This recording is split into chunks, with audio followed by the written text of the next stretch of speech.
1300 hours Pakistan Standard Time. Assalamu alaikum.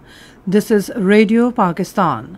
The news read by Asma Hafiz. First, the headlines.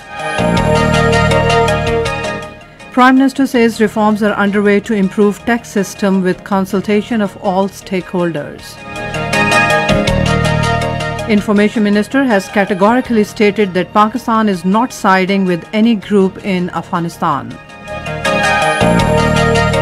86 more deaths and 4,537 new positive cases of coronavirus have been reported in the country.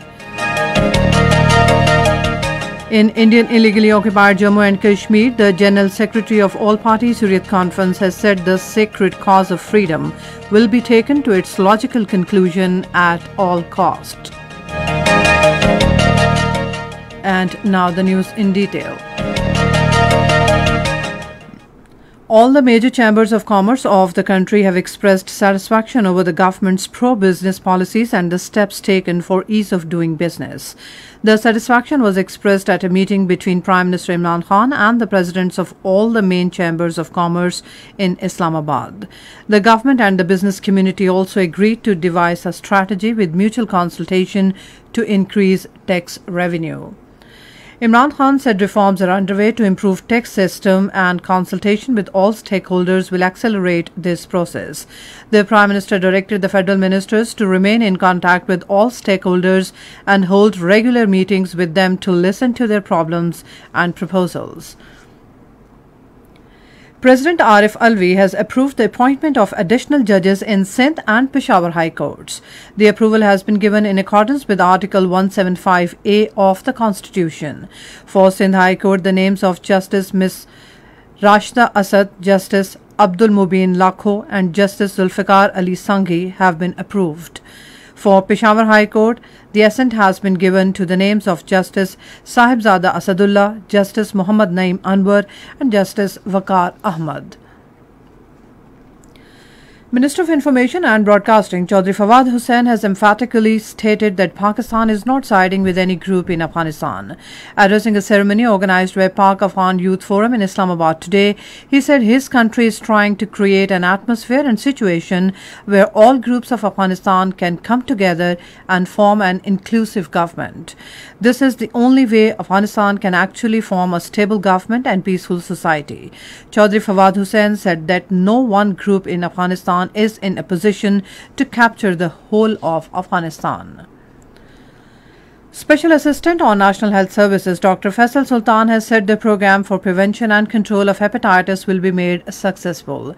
Addressing a ceremony in Islamabad today, he said it will be his utmost effort to get the required funding for this program. The Special Assistant said a survey was also conducted to check the prevalence of hepatitis in the country.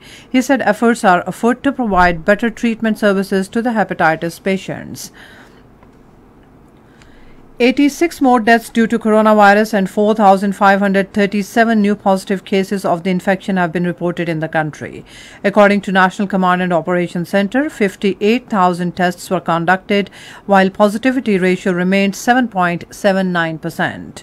The death toll due to pandemic in the country has reached 23,293. 3 people, including 2 policemen, were injured in a hand grenade blast near a police mobile van in Karkhano Market, Peshawar today. According to Rescue 1122, the injured were shifted to the nearby hospital.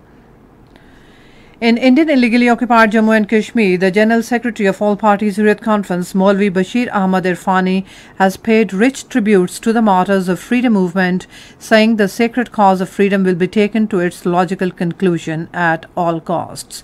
Speaking in a condolence meeting at the residence of renowned Mujahid Shaheed Sajjad Ahmad Keno in Islamabad town, Bashir Ahmad Irfani said that the people of IIOJK are indebted to the martyrs' sacrifices and reiterated the Kashmiris' commitment to take the ongoing resistance movement to its logical conclusion. Philippine President Rodrigo Duterte has walked back on a decision to end a key military deal with the United States. During a meeting with U.S. Secretary of Defense Lloyd Austin in Manila, the president decided to recall on retract the termination letter for the Visiting Forces Agreement and said we're back on track. U.S. Defense Secretary welcomed the decision, saying it provides us some degree of certainty going forward. And that is the end of this news bulletin. For more news and analysis, log on to our website radio.gov.pk and also watch live video streaming of our bulletins on the link facebook.com/Radio Pakistan News Official.